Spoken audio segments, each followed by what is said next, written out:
여러분 안녕하십니까? 미국의 정치, 경제, 사회 각 분야의 이슈들을 정리해보는 미국 속으로. 오늘은 긱 이코노미 아래에서의 심각한 논쟁거리인 우버 기사의 법적 지위, 다시 말해 그들을 종업원으로 보아야 하는지 아니면 자영업자로 보아야 하는지에 관한 문제를 최근에 캘리포니아 주민투표와 영국 대법원의 판결을 중심으로 한번 따져보도록 하겠습니다.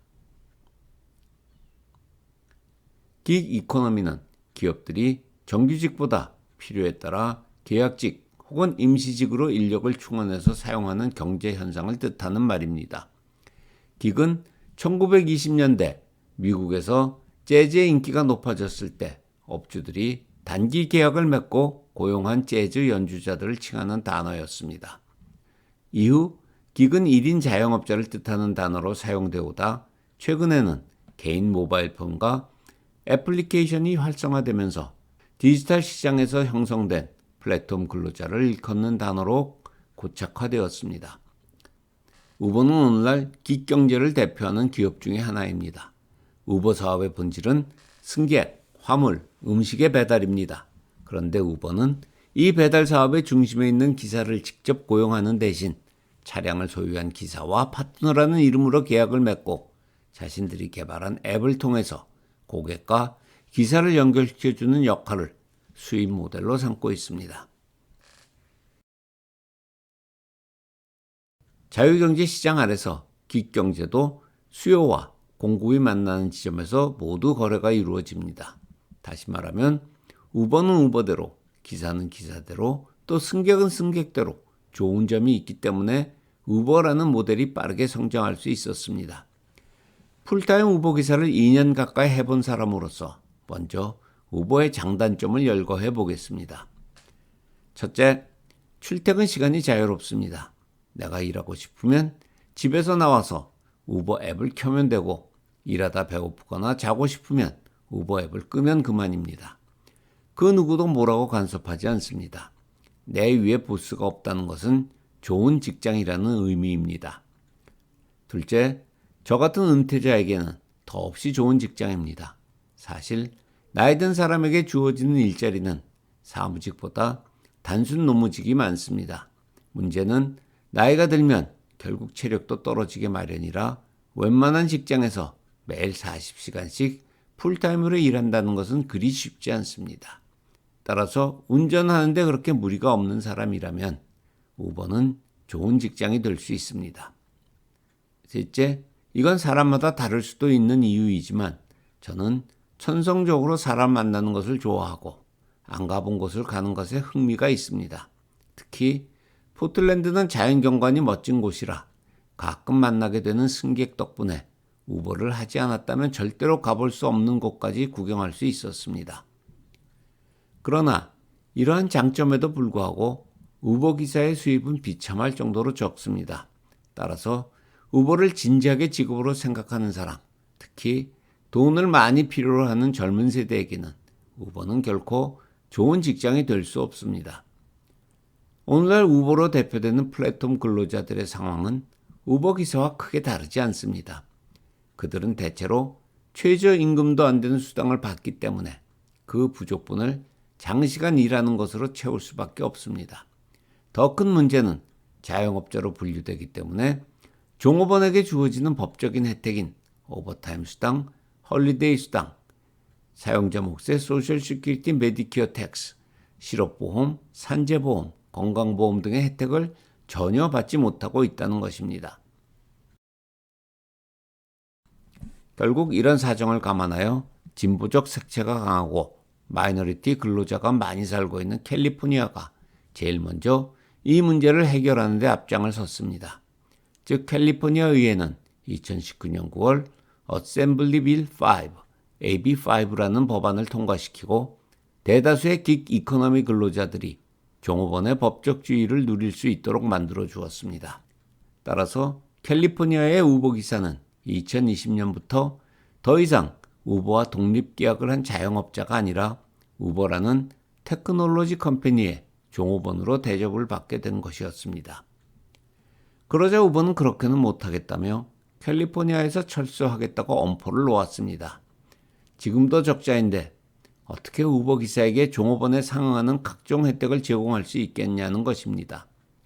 그리고 우버 기사를 종업원으로 신분 전환시켰을 때 파생되는 악영향들을 설파하기 시작했습니다. 대표적인 것이 이런 주장입니다. 현재 미국에는 약 120만 명의 우버 기사가 자기들이 원하는 시간에 일을 하고 있는데 만약 AB5와 같은 법안이 전국적으로 시행된다면 우버는 파타임까지 다 합쳐야 30만 명의 기사밖에 고용할 수 없다는 것이었습니다. 따라서 졸지에 미국에 90만 명의 실업자가 생기게 된다는 시기였습니다. 우버가 철수하겠다고 나오자 두 군데서 걱정하는 목소리가 나왔습니다. 한 그룹은 그동안 더럽고 불친절하고 비싼 택시 대신 우버를 즐겼던 일반 시민들이고 또 다른 한 그룹은 만약 우버가 없어지면 어디 가서 그나마 그런 직장을 가질 수 있겠냐고 걱정하는 일단의 우버 기사들이었습니다. 이런 분위기에 힘입어 우버는 리프트, 도어대시, 인스타카트, 포스트메이트 등과 손을 잡고 2020년 1월부터 발효된 AB5 법을 철저하게 무시합니다. 대신 AB5를 무력화시킬 수 있는 주민 발의안 프로포지션 22를 준비하고 2020년 대통령 선거일에 통과시키기 위해 총력을 쏟아붓습니다. 즉 캘리포니아 주 의회 의원이 아닌 캘리포니아 주민들에게 그들의 뜻을 직접 물어보겠다는 것이었습니다. 프로포지션 22는 우버 기사를 비롯한 앱 기반의 운전자들의 신분을 현행의 자영업자로 유지시키되 약간의 처우 개선 조항을 삽입한 것으로 결국 11월 3일 58.6대 41.4로 통과됩니다. 일반 국민에게는 대통령을 뽑는 선거였겠으나 우버에게는 기업의 사활을 건 선거였습니다.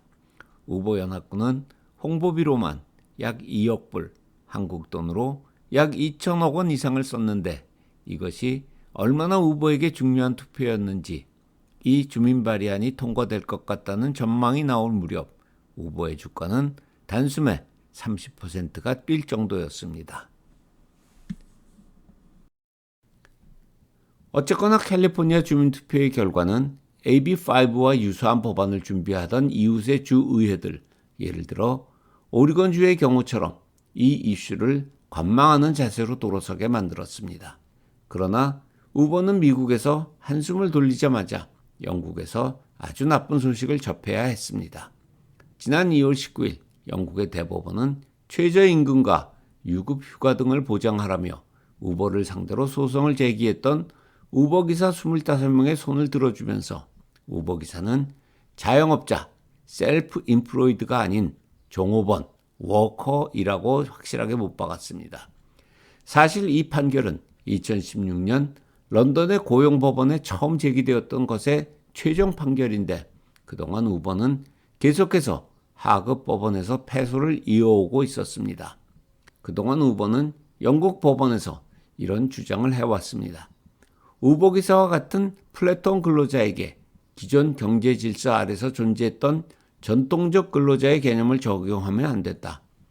즉, 기획 경제 아래서 원할 때 원하는 만큼 일하는 근로자는 전혀 새로운 개념의 근로자로 독립계약자 혹은 자영업자로 보는 것이 마땅하다는 것입니다. 그러나 영국 대법원은 우버 기사를 종업원으로 보아야 하는 이유로 4가지를 지적했습니다. 첫째, 승차 요금을 우버가 결정한다. 둘째, 근로자 조건 역시 우버가 결정한다. 셋째, 우버가 우버 기사의 승객 거부율에 따라 승객 호출을 제한할 수 있다. 넷째, 우버는 별점 제도를 통해서 우버 기사와의 계약 관계를 일방적으로 끊을 수 있다.